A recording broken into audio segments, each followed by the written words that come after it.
Hello everyone, এই যে দেখতে পাচ্ছেন আমি খিচুড়ি রান্না করেছি আজকে। এটা হচ্ছে সবজি খিচুড়ি, এটা পটল ভাজা, এটা লেবু, হচ্ছে বোম্বাই মরিচ, তারপরে হচ্ছে বেগুন ভাজা আর ডিম ভাজা। আর এই খিচুড়িটা দেখেন সব রকম সবজি দিয়ে রান্না করা হয়েছে। আমি এখন খেয়ে দেখবো একটু। প্রবল এইদিকে নিয়ে আয়, দেখেন কতটা লোভনীয় হয়েছে।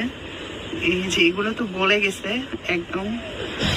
এই যে দেখেন বেগুনে আমি বেগুনটা এভাবে কেন দেই, বেগুনটা দিলে এই যে দেখেন গলে গেছে একদম ভিতরে ভিতরে গলে গেছে।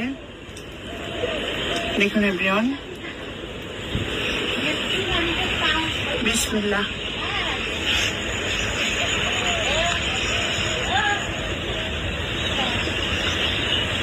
আসেন খাই, আসেন।